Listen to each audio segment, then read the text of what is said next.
حاجه اثرت فيكي في فتره اليوتيوب، حقنا كفانز ليكي لازم نعرف حياتك بما انك اخترتي تكوني على السوشيال ميديا. هل انت متزوجه؟ لا تنشري نفسك امام الغرباء. ليه مش هتسافري الهند تاني او مش مقيمه في الهند لسه؟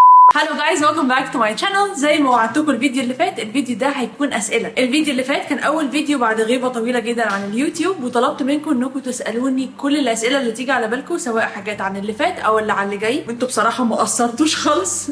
انا جالي مئات الاسئله، خدت سكرين شوتس بشكل عشوائي جدا. اهم حاجه ما يبقاش الكلام متكرر، اللي طلع طلع واللي ما طلعش ما طلعش. كده كده الجايات كتير. بعد ما فلترتهم وظبطت الدنيا كده لقيتهم 101 سؤال. هحاول على قد ما اقدر اختصر الاجابات بحيث ناخد اكبر عدد من الاسئله. الاسئله دي طبعا كانت ما بين الانستجرام واليوتيوب، بصراحه ما قصرتوش خالص. متحمسه جدا للفيديو ده، بقالنا فتره ما عملناش فيديو اسئله. قبل ما نبدا الفيديو ما تنسوش تعملوا لايك وشير وسبسكرايب، وتكتبوا في الكومنتس حابين تشوفوا ايه الفيديوهات اللي جايه. يلا بينا.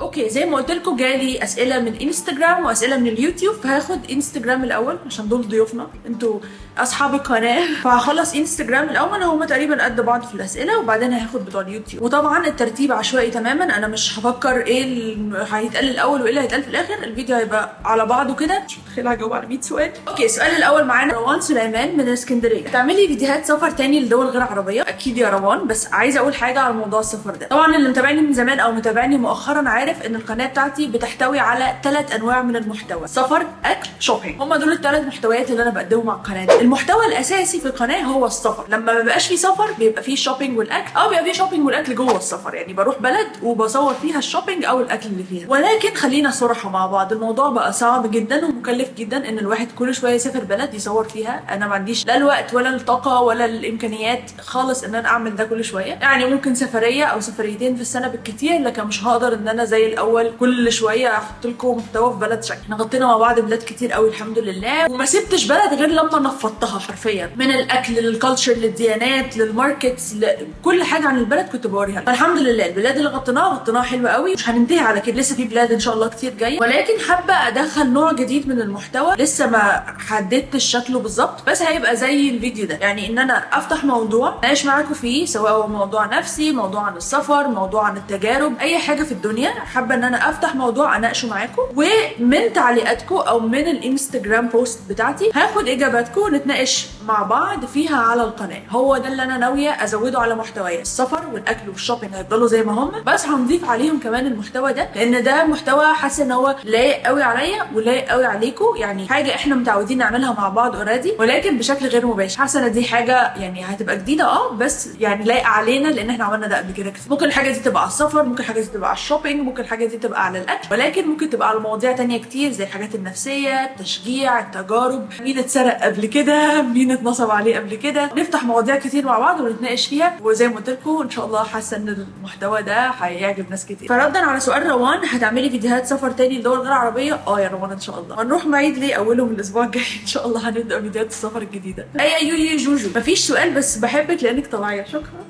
محمود سالي، ما شاء الله تبارك الله، ممكن تقولي لي سر نضاره بشرتك؟ سالي من الاسكندريه. والله يا سالي مفيش سر ولا حاجه، يعني مش ناضره ولا حاجه، مش الدرجه دي يعني. مفيش سر لنضاره البشره ولا حاجه. انا بستعمل غسول سوب اند جلوري، بستعمل هايلورونيك اسيد قبل ما اعمل ميك اب، برطب بشرتي دايما. ما بحطش سان بلوك للاسف، انا عارفه قد ايه ده مهم، خصوصا ان انا خلاص تميت ال 30. فالسان بلوك مهم للبشره، ولكن للاسف مش روتيني، مش متعوده عليه تماما، محتاجه ادخله في الروتين. بس كل اللي هقدر اقوله لك في النقطه دي the less the better. يعني كل ما تحطي منتجات اقل على بشرتك كل ما يبقى احسن لبشرتك، لان كل حاجه بتحطوها مهما كانت طبيعيه بجد بجد بتاثر على البشره. ربنا اوريدي خلقنا بحاجات وشنا بيطلعها لوحده وبيعالج بيها نفسه لوحده، واحنا محتاجين ان احنا نسيبه في حاله مش اكتر. الا بقى لو حد عنده مشكله جفاف حبوب كده تتعالج، لكن لو حد اوريدي بشرته ما فيهاش حاجه ما يقعدش يحط عليها حاجات، عشان ده بيمنع الحاجات الطبيعيه من انها تحصل. ليليان من الاردن، اول شيء اشتقنا لك كتير. ثانيا ممكن تفسير لغيبتك الطويله عنا. ليليان انت ما شفتيش الفيديو اللي فات اكيد، انا قلت بالتفصيل اللي غبت عن القناه، فلو ما شفتيهوش ارجعي شوفيه. فريده من مصر، وعايزه اعرف ازاي بتقدري تعتمدي على نفسك وانت بره بلدك ولوحدك؟ بحبك كده عشان انا معظم سفرياتي بتبقى لوحدي. ببساطه يا فريده الاجابه هي البلاننج، انك انت تخططي كويس جدا للسفريه. اول حاجه انك تختاري بلد انت فعلا انترستد فيها، عايزه تعرفي عنها. طيب خلاص اخترنا البلد، بلد هموت وازورها، كله اونلاين واعملوا سيرش على كل حاجه في البلد، مطاعم، اسواق، اوتيلات الكويسه، تقروا كل الريفيوز او اراء الناس في المكان ده. خلاص شفتوا اوتيل مثلا حلو جدا، سعره مناسب، قريب من كل حاجه، خلاص لقيتوا كل الكلام ده، اقروا بقى الريفيوز. انا اتسرقت في الاوتيل ده، النظافه في الاوتيل ده مش كويسه، اللي مش عارفه ايه. لو مثلا مزار سياحي، مول حتى هتشتروا منه، اقروا الريفيوز اللي عليه، شوفوا الناس اللي زارته قالت ايه، شوفوا واخد كام ستار، اللي راحوا قبل كده اتبسطوا ولا لا، مستاهل الزياره، مستاهل دفع فلوس فيه ولا لا. فاعملوا بلان مفصله باليوم، انتوا خلاص عارفين قاعدين اسبوع كامل في البلد دي، اقعدوا باليوم والساعه، الصبح هعمل كذا والظهر هعمل كذا وبالليل هعمل كذا. وحاولوا البلاد اللي انتوا شاكين فيها حاولوا تعملوا سيرش على جوجل، اكتبوا از كذا كذا سيف ات نايت، يعني هل البلد الفلانيه امان انها يتمشي فيها بالليل؟ لو الاجابه لا، او معظم السياح كاتبين لا،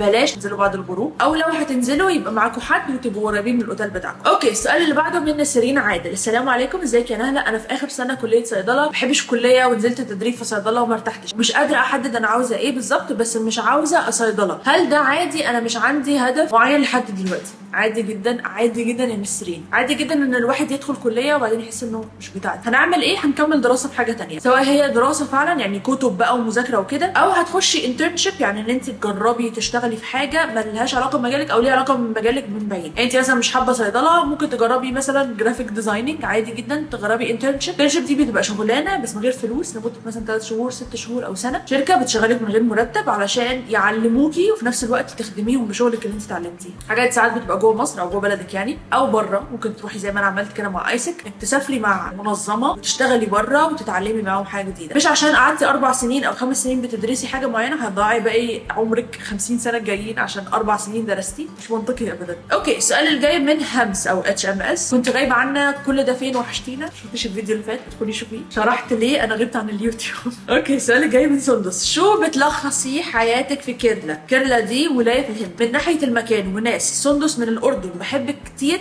وانا زوجي هندي من كيرلا. عشتي في كيرلا باختصار، هي كانت مريحه جدا، ولايه هاديه مش محتاجه مجهود، نسبه كبيره منها مسلمين او مسيحيين، فمش بتحسوا ان الموضوع بعيد، بتحسوا ان الناس كلها كده شبه بعض، بيتصرفوا بشكل واحد، طول ما انتوا ماشيين بتشوفوا مساجد، بتسمعوا الاذان، عندهم اعيادهم واحتفالاتهم الخاصه، عائلاتهم مرتبطه جدا ببعض، هناك تقدروا تعملوا صحاب بجد. كيرلا بجد ناس عشريه قوي، فكيرلا بحسها اكتر ولايه قريبه قوي من بلادنا العربيه. السؤال اللي جاي من ايام رودينا. عندك اهتمام بتعلم اللغات المختلفه ولا بتحبي تسافري بس وتتواصلي معاهم بالانجليزي؟ انا رودينا بحبك وبحب فيديوهاتك قوي. ميرسي يا رودينا. والله يا رودينا انا لو كل بلد هروحها هتعلم لغتها قبل ما اروح، مش هنخلص. بحب تعلم اللغات، بحب تعلم اللغات جدا، واللي بحبه اكتر هي الاكسنت، يبقى له اللكنه وهو بيتكلم. معرفش ليه الناس بتستعر من اللكنه العرب اللي بيتكلموا انجلش، بيبول وبليز ومش عارف ايه والكلام ده. ايه المشكله يا جماعه؟ لكنتنا احنا كعرب دي لكنتنا في الانجلش، ايه المشكله؟ طب ما الاسبان ما تفهموش منهم ولا كلمه، والفرنساويين الصينيين نفس الكلام، الهنود لكنتهم في الانجلش صعب جدا، صعب ان انتوا تفهموهم، فليه احنا كعرب ما يبقاش لينا احنا كمان لكنه؟ ما اعرفش والله، بحس ان الاكسنتس يعني ما اعرفش ايدنتيتي كده، ما اعرفش ليه الناس ما بتحبهاش. المهم نجاوب على سؤال رودينا عشان ندخل في موضوع تاني دلوقتي. انا بحب اللغات جدا، بحب اتعلم لغات، ولكن للاسف انا فاشله جدا في الموضوع ده، مش هفتكر ولا كلمه، انا اصلا ذاكرتي ضعيفه جدا جدا، فعامه في الحفظ والكلام ده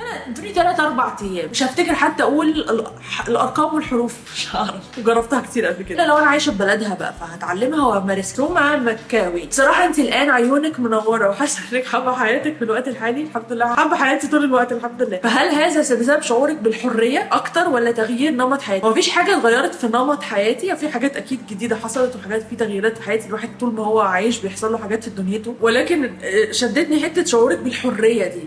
مفيش يعني انا عاد زي ما انا ما كنتش محبوسه مثلا وبقى عندي حريه، لا مفيش، يعني مش عارفه، يعني شكرا لو انت حاسين من عيوني ان انا منوره، فدي حاجه جميله اكيد. آية البيطار. هل البيت اللي انت كنت ساكنه فيه بيت جدتك؟ لا خالص. اوكي، السؤال جاي من من السعوديه. ما عندي سؤال لكن اتمنى لك التوفيق وسعاده، وقناتك من القنوات اللي كانت تغير دايما في نفسيتي وتسعد. ثانك يو، هو ده هدف القناه. السؤال جاي من دينا صلاح عمر.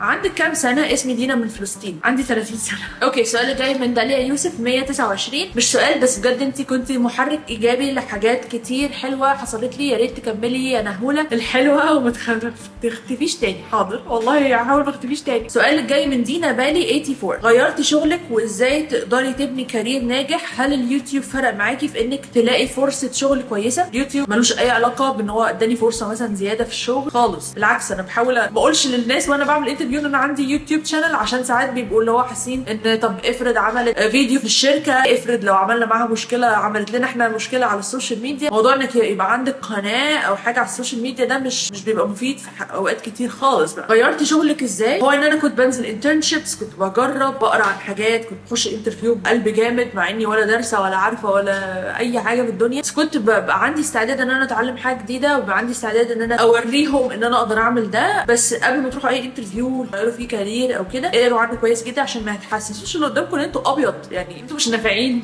اقروا عنه شويه قبل ما تروحوا الانترفيو، كلموا بثقه كده، حسوهم انه ايه يعني ما اعرفش، ما درستوش بس يعني انا هبقى احسن واحده في الشركه، وده انا عملته مليون مره بصراحه. اوكي، السؤال اللي جاي من ان كي برسبكتيفز. بحبك قوي، شكرا. هتروحي سيوه تاني امتى؟ انا رحت سيوه قبل كده وعملت لكم محتوى، ولكن للاسف هو دلوقتي برايفت. انا في 130 فيديو على القناه بقوا برايفت لاسباب تخصني يعني. فيا نغم من اسكندريه ان شاء الله اتمنى اروح سيوه تاني واعمل فيها محتوى تاني، لان محتوى سيوه فعلا كان حلو، ولكن للاسف اضطريت اشيله. السؤال اللي جاي من اسكس فاميلي تقريبا. لو قدامك فرصه تستقري وتعيشي في بلد على طول هتبقى ايه؟ اسمى من هولندا. لو هنقل بلد على طول هجره يعني، احب اروح بلد بتعامل الانسان على انه بني ادم، بتعامل الانسان على انه ايه اللي انا بقوله ده، يعني بتدي للانسان ادميه، وده اللي انا عايزه اقوله. بيعاملوا الانسان بشكل ادمي، كل حاجه معمول حسابها، الصحه، السكن، الفلوس، البنوك، كل حاجه معمول حسابها، كل حاجه بيتعاملوا بشكل كويس، يعني بيعاملوا الانسان على انه بني ادم.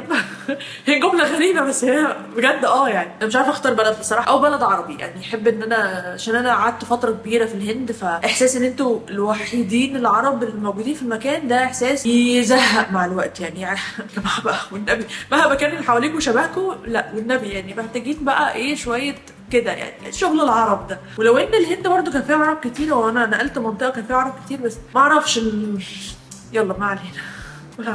اوكي، السؤال اللي جاي لميس البيطار. How can you be single and happy not thinking or waiting for a man inspired by you؟ يعني ازاي الواحد يبقى عازب وسعيد ومش مستني راجل في حياته، وان هي ملهمه اخذت الالهام مني انا. في ناس كتير معتمده على انه عشان ابقى سعيده لازم اتجوز. حاجه مهمه قوي ان انت يبقى معاكي حد يشاركك حياتك، ولكن هي مش احلى حاجه في الدنيا، لان انت ممكن تفضلي مستنيه الجواز طول عمرك، ويوم ما يجيلك واحد يكرهك في عيشتك، يكرهك في اليوم اللي تصحي بيه من النوم اصلا. فهي مش ميزه، الجواز مش ميزه، هو انك تلاقي حد المناسب ليكي هي الميزه، ودي حاجه صعبه جدا، لان كلنا فينا عيوب، وفي حاجات كتير قوي بتبقي فاكره انها مش موجوده قبل الجواز، تيجي بعد الجواز تكتشفيها. فمفيش حاجه بيرفكت. فسواء انت متجوزه او مش متجوزه، فكره ان انت تعتمدي على شريك حياه يساعدك في السعاده دي كارثه. ان انت ما تعرفيش تخلقي سعاده لنفسك دي كارثه. لو انت عازبه الموضوع سهل، ان انت هتعرفي تساعدي نفسك بنفسك، لكن انت تبقي مع شريك حياه ومعتمده عليه ان هو اللي يساعدك او يبقى مصدر السعاده في حياتك، دي كارثه وضغط كبير جدا عليه اصلا. فمش هقدر اساعدك في انك تبطلي تفكري ان انت تستني راجل، لان ده طبعا حاجه داخليه، شعور داخلي، ولكن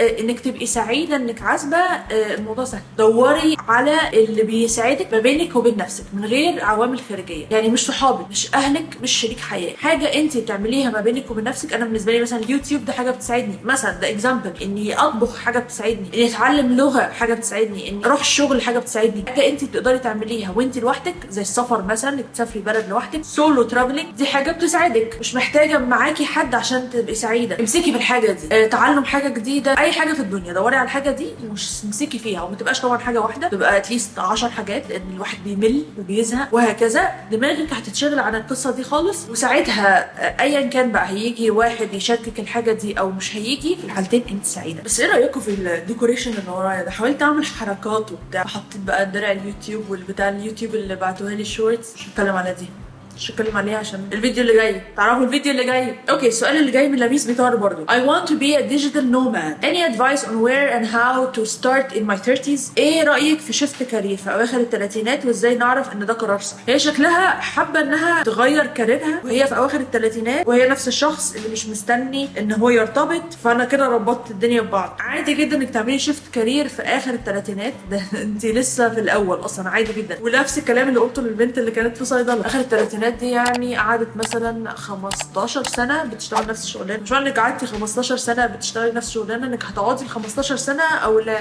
15 سنه، لا ال 25 سنه اللي جايين تشتغلي نفس الشغلانه اللي انت ما بتحبيهاش. انت قعدتي 15 هتقعدي 25 كمان عشان ال 15 اللي فاتوا؟ الموضوع مش منطقي ابدا. عادي غيري شغلك، هيحصل ايه يعني؟ بس هيبقى فيه مشكله، حوشي شويه عشان الشغل الجديد ده لو ما جابلكيش فلوس يبقى عندك خزين فلوس تعيشي منه، ولكن عادي انك تعملي شيفت كارير في اخر ال 30 هتحصل ايه يعني؟ اني ادفايس on how to be a digital nomad؟ مفيش خبره في الموضوع ده. سؤال جاي من ام عبد الرحمن 116. السلام عليكم.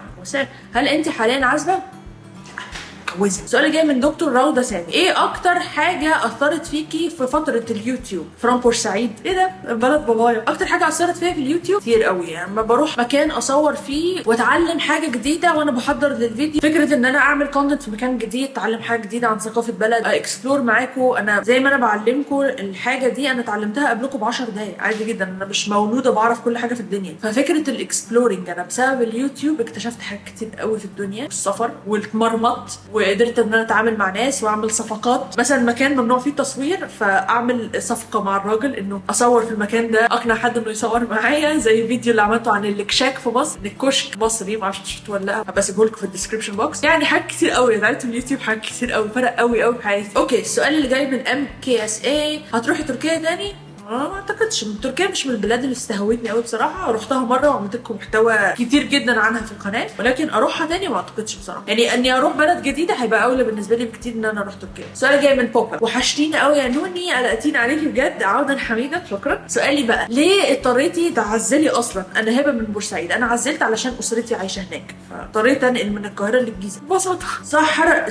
سحر الكنايبات ما علينا. من السعوديه. ايه اكتر اكله سعوديه بتحبيها؟ كان نفسي اقول اكله بس انا ما اعرفش اي اكل سعودي بصراحه، واحب جدا جدا في يوم من الايام ان انا اجربه. انتوا اكتبوا لي الاكلات السعوديه اللي انتوا عايزيني انا اجربها. اوكي سؤال جاي من ام زد وهيبه. Do you have better neighbors in your new building this time? I don't have neighbors اصلا.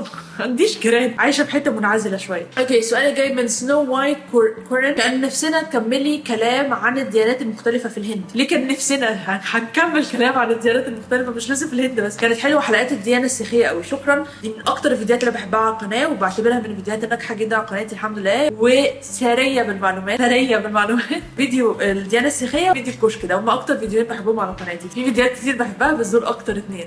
فاكره تيجي على الاردن؟ جدا جدا نفسي جدا اروح الاردن، بس تستقبليني. سؤال جاي من عبد الوهاب السيد. اولا حضرتك من الناس المحترمه اللي شفتها على السوشيال ميديا، شكرا جدا يا عبد الوهاب. ثانيا هل هيكون في فيديوهات من الهند تاني؟ ما اعتقدش الا لو رحتها يعني، ولا لا. شكرا حضرتك على الضحكه اللي في الفيديوهات. لا سماح ابو المعاطي. خلي بالكم يا جماعه، ابو المعاطي غير معاطي. انا اسمي نهله معاطي، ولكن عيله ابو المعاطي دي عيله ثانيه. معاطي عيله صغيره قوي، فغالبا لو حد اخر اسمه معاطي مش ابو المعاطي، معاطي غالبا بنسبه 90-95% قريبنا. ليه مش هتسافري الهند تاني او مش مقيمه في الهند لسه؟ لان ببساطه مبقاش في حاجه هناك اقعد عشانها. سؤال جاي من داليا عبد الرحمن 71. مش سؤال بس حبيت اقول لك ان فتره غيابي كنت مفتقداكي قوي. شكرا يا داليا. ميرسي. مين من دمياط. ايه السر في قبولك وحبنا ليكي؟ هل انت متزوجه؟ قبولي الحمد لله ان انا عندي قبول، او انتوا شايفين ده. هل انت متزوجه؟ ايوه انا متزوجه. اوكي سؤال جاي من شيماء مصطفى. وحشتيني قوي، مفتقده الفيديوز المحترمه الهادفه منك، وحشني اتفسح معاكي. انا كمان وحشني جدا اتفسح معاكم. ان شاء الله الفيديوهات اللي جايه تنال اعجابكم. هي مش هيبقى فسح كتير قوي كده زي الاول، ولكن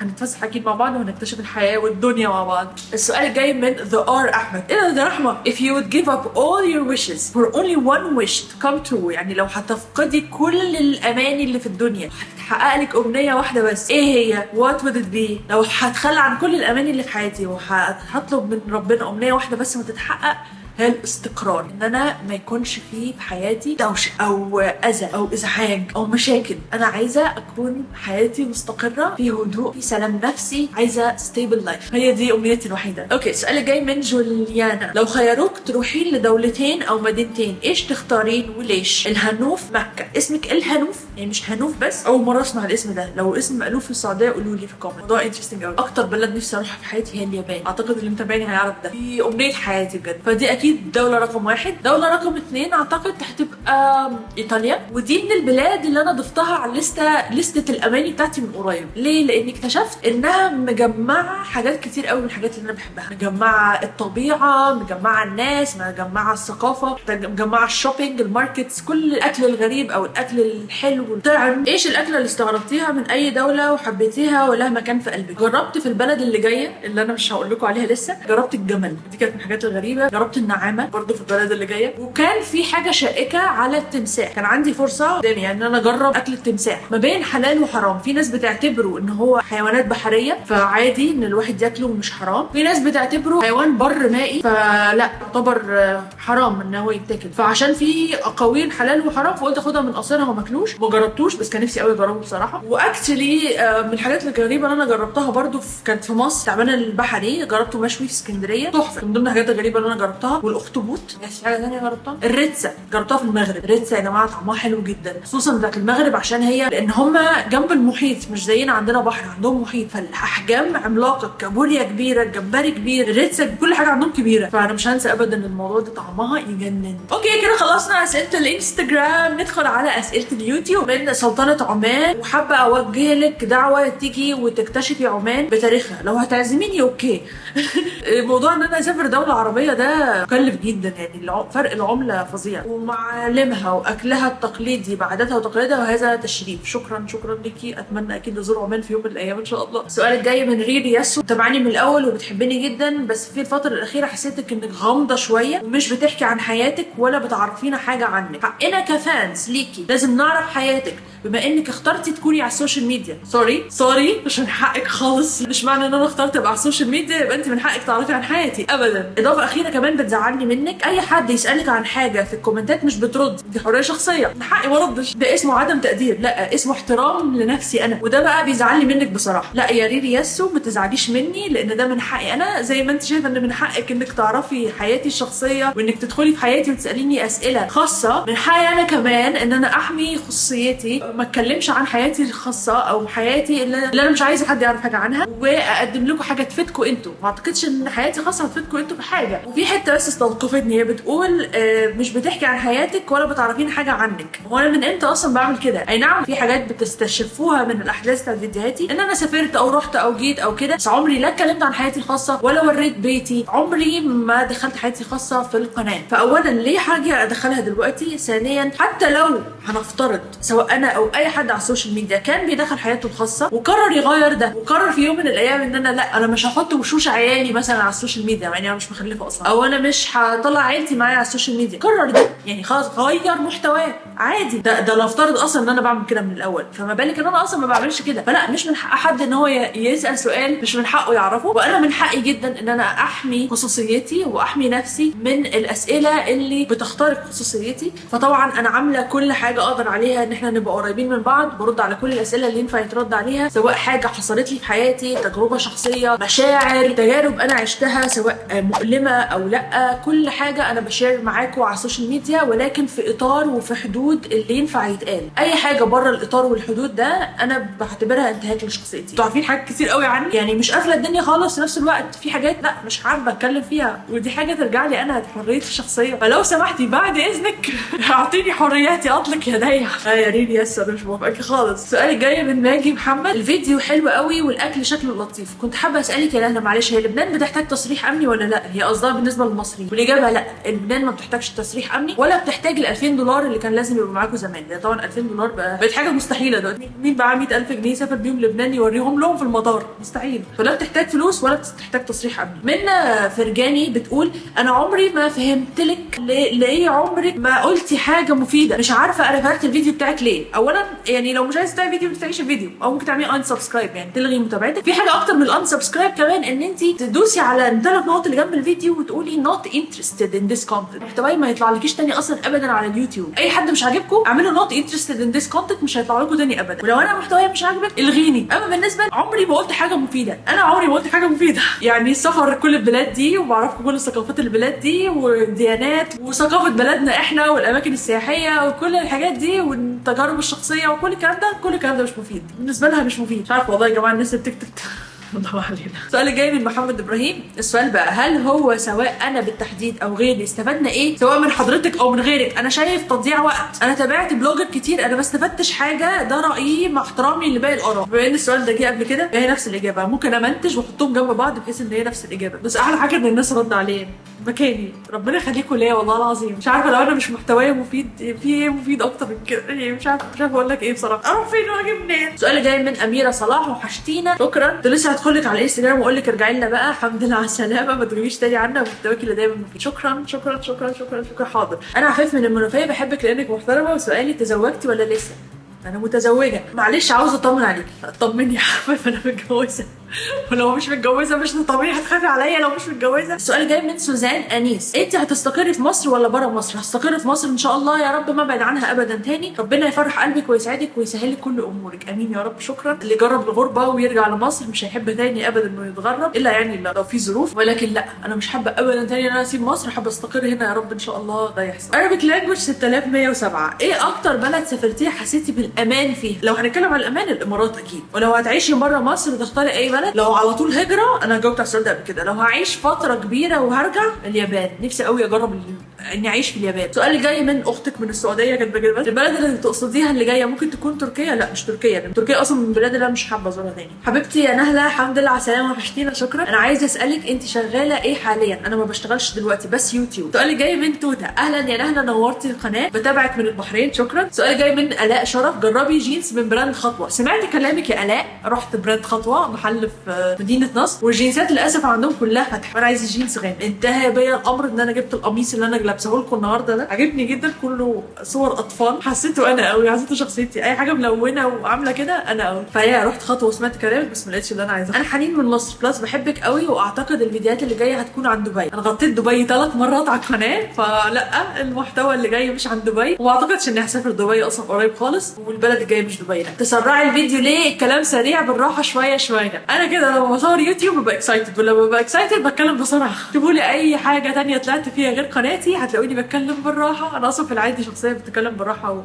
واللي بيشوفني يعرفني من القناه بيستغرب. واخيرا يا نهور، كل يوم بفتح صفحتك على امل انك تنزلي فيديو، وحشتيني قوي يا قلبي. شكرا، ربنا يخليكي. ايه ده، دي كيوت قوي، تفتح صفحتي كل يوم عشان تشوف نزلت ولا لا. والله انا محظوظه بيكم. السؤال جاي من جوي. ايه رايك في التعليم في مصر في الزمن الحالي؟ هو والله الزمن الحالي والزمن اللي فات، وبالتحديد عن الثانويه العامه. بلاش نتكلم في الموضوع ده عشان ما اتعصبش. اذا حبيتي تكلمي عن هذا السؤال براحتك. حياتك بالهند انقطعت ليه؟ بعتذر طبعا، اختك ام مشاري المملكه. قطعت عن الهند لان ما بقاش في حاجه في الهند، انا كنت بشتغل هناك، كنت عايشه هناك، فما بقاش في حاجه في الهند اقعد عشانها، فعشان كده سبت الهند. السؤال اللي جاي من نور. مرحبا نهله، اني نور من العراق. يجي يوم وترجعين تعيشين بالهند او تروحين زياره للهند وتلتقين باصدقاء هناك؟ وشكرا. والله اصدقائي اللي هناك سابوا الهند اصلا، حتى محمد التميمي اللي كان بيطلع معايا في الفيديوهات اكيد انتوا فاكرينه، ساب الهند وبقى في السعوديه دلوقتي. فلو هروح السعوديه اشوفه. اصحابي الهنود اللي كانوا هناك اللي انا لسه على تواصل بيهم وصحابي قريبين، اللي راح دبي واللي راح امريكا يعني كله اتفرق. فبجد ما عنديش حاجه في الهند ارجع عشان صدقوني. ستريت فود. البلد الجايه هي فنزويلا، صح؟ لا مش صح. السؤال اللي جاي من تيتو. على فكره انت الانجليش عندك بيرفكت، حاولي تعملي حلقات تعليميه، انا بتفرج عليكي بلقط منك جمل الانجليش اللي بتقوليها في الفيديو، مش محتوايا يا طارق، انا اسفه جدا. في قنوات متخصصه في ده ممكن تدخل تشوفها، وشكرا انك معتبر الانجليش بتاعي بيرفكت، دي حاجه تساعدني اكيد. السؤال اللي جاي من اميره صلاح. قولي لنا ازاي تقدر نحوش من مرتبنا للسفر؟ الموضوع صعب قوي فعلا،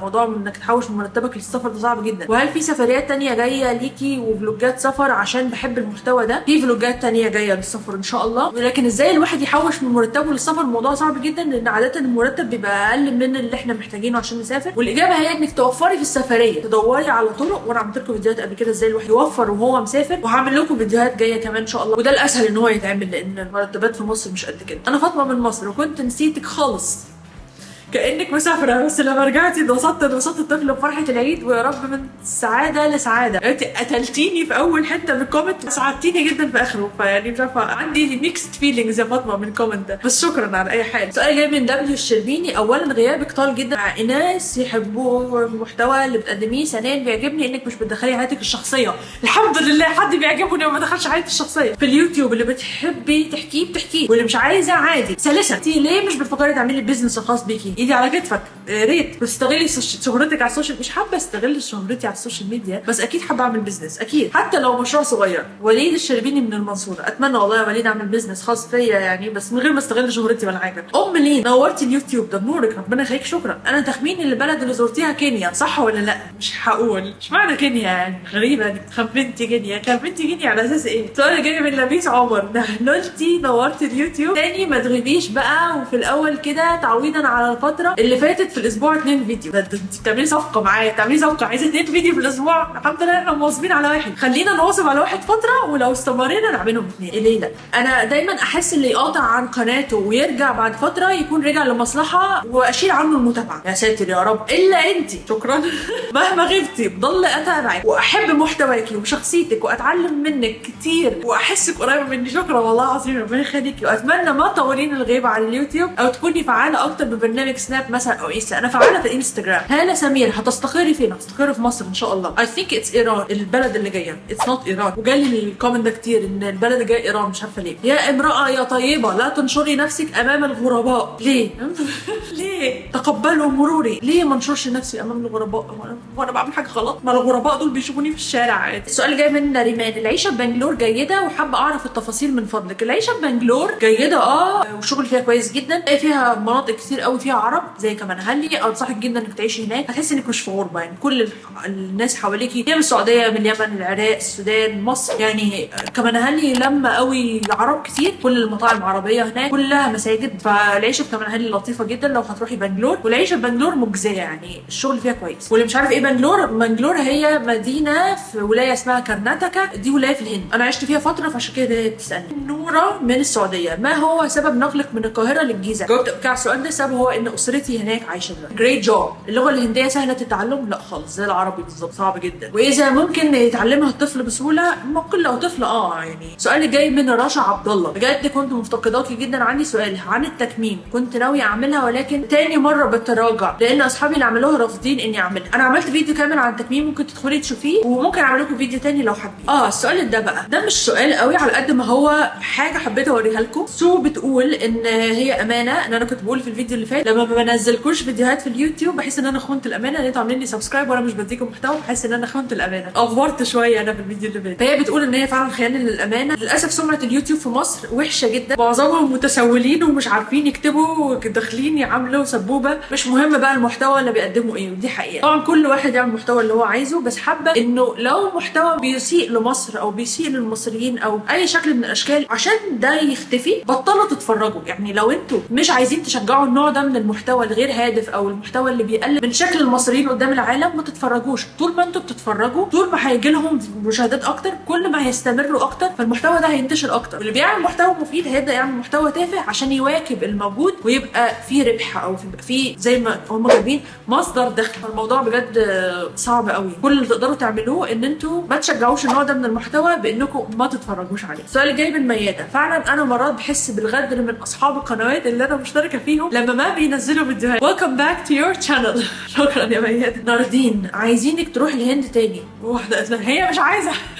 حاجه ان انتوا بتردوا مكاني، والله العظيم بيرد مكاني ده بالذات. امل شفتها كذا مره، بحس ان انتوا خايفين عليا. عايزيك تروحي الهند، هي مش عايزه. السؤال اللي جاي من ايناس. تنصحي بالدراسه بالهند؟ بنتي هتروح الجامعه بعد سنه وبدور لها على جامعه كويسه. الجامعات في الهند كويسه جدا، انصح بيها جدا طبعا، بس مش مستاهله الغربه. التعليم فيها حلو جدا والشهادات فيها معتمده وكل حاجه، بس مش لدرجه ان بنتك تتغرب يعني، فاهماني؟ لو هتغربيها غربيها في بلد مستاهله اكتر من الهند، لكن التعليم في الهند كويس ولكن مش مستاهل الغربه بصراحه. السؤال الاخير من ساره عمر. يا نهله، كنتي اللهم بارك قنبله طاقه بالنسبه ليا، وحقيقي فرحت قوي فوق الوصف. اتمنى ما تغيبيش تاني. حاضر والله، شكرا. ربنا يبارك في وقتك ان شاء الله، وتعملي فيديوهات حلوه زي زمان. ان شاء الله هعمل فيديوهات حلوه زي زمان، وهعمل فيديوهات احلى كمان، وهستمر على المحتوى اللي انا فيه، وهعمل فيديوهات بمحتوى جديد ان شاء الله يعجبكم. ولو عندكم اي افكار جديده، حاجات عايزيني انا اعملها او اتكلم فيها، محتوى يدخل القناه، محتوى يتشال من القناه، اللي انتوا عايزينه اكتبوه تحت في الكومنتس. ممتنه جدا جدا جدا لكل البوزيتيف كومنتس، كل الناس اللي انا كنت وحشاهم واللي كتبوا ان هم بيدخلوا على القناه كل يوم يشوفوا اذا كنت رجعت ولا لا. بجد يعني انا محظوظه بيكم. اسفه جدا ان انا غبت، واسفه جدا ان انا طولت في الغيبه دي. ان شاء الله الفتره اللي جايه كلها فيديوهات حلوه، ان شاء الله كلها فيديوهات تعجبكم. والفيديو الجاي هتكلم على البلد اللي انا ان شاء الله هزورها معاكم وهنكتشفها مع بعض. بلد غريبه جدا، لو لسه ما توقعتوهاش اكتبوها تحت في الكومنتس، ان شاء الله تطلع صح، بس هتعرفوا الفيديو اللي جاي. شكرا ان انتوا اتفرجتوا على الفيديو، شكرا ان انتوا متابعيني، وما تنسوش تعملوا لايك وشير وسبسكرايب، وتكتبوا في الكومنتس حابين تشوفوا ايه الفيديوهات اللي جايه. وهستناكم على الانستجرام، فيسبوك، تيك توك وسناب شات، كله بنفس اسم القناه نونز واي.